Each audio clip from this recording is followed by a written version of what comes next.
2 દિવસ પૂર્વે શહેરના કુંભળાવા માઢિયા રોડ કૈલાસવાડી પાછળ આવેલ અપનાનગર વિસ્તારમાં પૈસાની લેતી દેતી બાબતે બે પક્ષો વચ્ચે સર્જાયેલ મારામારીમાં ઇરફાન ઉર્ફે લકી હનીફભાઈ સમા દ્વારા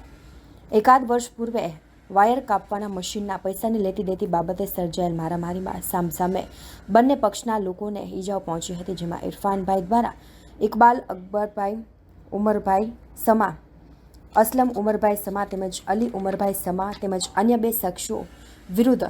લખાવેલ ફરિયાદને આધારે બોતલાવ પોલીસ દ્વારા ઉપરોક્ત ત્રણેય શખ્સોની આજરોજ અટકાયત કરવામાં આવી હતી।